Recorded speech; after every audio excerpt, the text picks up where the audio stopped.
Hello everyone, my name is Toby Lauterbach, and I have some issues with my Logitech camera, Logicamera webcam, but hopefully it'll work okay. Anyway, my name is Toby Lauterbach, and I'm an instructor for PAL 111, Introduction to Political Science. Welcome to the Week 1 Instructor Guidance and the Welcome to Week 1 Announcements, which will provide tips and guidance for how to successfully navigate the course and master coursework such as the graded exercises. Now, much of this information will also appear as an initial kickoff post posted in the Week 1 discussion questionnaire and possibly Week 2 as well. Please remember to post your initial response to the poster introduction on the first day of class, Tuesday, May 24th. You will have until the end of Week 1 on Monday, May 31st, to make 3 additional follow-up responses for participation. I have also included an example of the kinds of things you may choose to discuss in your initial response in my Week 1 instructor guidance. Now, my introduction is massive in size and scope and is intended to give students a whole bunch of different ideas with which they can work with in crafting their response. I would suggest writing at least 200 words, which is what is normally required for each of the initial responses to the discussion questions. Please remember to also write at least 75 words for each of the 3 participation posts. When it comes to the Week 1 DQ1, which addresses the tragedy of the commons, I strongly suggest that in addition to reviewing course materials, students should read my sample paragraph of how to successfully complete the graded work. While you are not expected to write so extensive responses as I do, it should help give you an idea of some of the things you should address in your response. My example builds on, among other things, the perils of overfishing, the stag hunt, and the tragedy of the commons, as discussed on 4.2 of the Van Bell textbook entitled Tragedy of the Commons. Now, as a helpful tip here, pay close attention to and be careful about what aspects of the example of the tragedy of the commons you select reflects what Van Bell refers to as the real and the ideal. This is what students usually miss points on the most. Second, recall that the example you pick must be one where the resources are available to everyone and are not regulated by a government with enforcement mechanisms for those regulations or controlled as private property. Further, a tragedy of the commons must also involve a situation where people acting in their self-interest end up hurting everyone in the community or society as a whole, at least in the long run, and often in the short run as well. Finally, actually that was further, not finally, sorry about that. Finally, remember to cite supporting sources in the initial response. This is not required for the 2 follow-up participation posts. As for the Week 1 DQ2, please watch the assigned video. You can access it under the Multimedia section of the Resources section under the Week 1 area of the front page of class under the Announcements area. Once again, to receive full credit in the initial response, remember to cite supporting sources in the initial response for the Week 1 DQ2.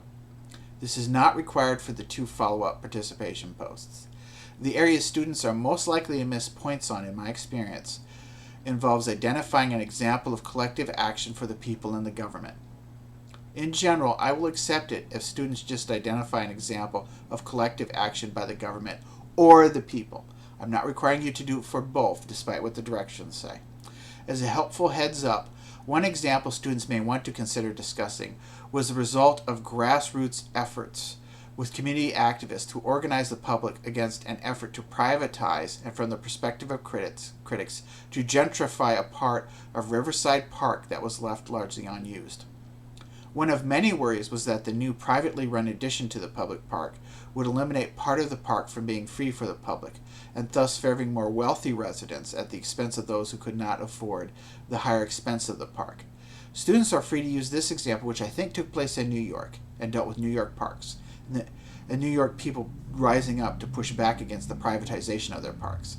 They're free to use this example in their response, in their initial response and participation post. Finally, we have the Week 1 paper assignment, which addresses the implications of the Sedition Act of 1798 for personal freedoms in the early days of the United States.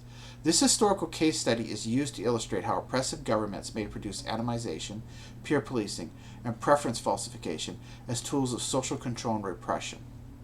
In general, students have the most difficulty in explaining how the example of the Sedition Act of 1798 reflects these concepts. As a quick introduction to each concept,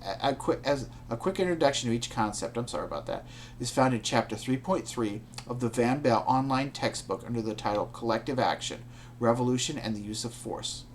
For now, atomization means breaking up people into isolated groups so they cannot come together and challenge government oppression.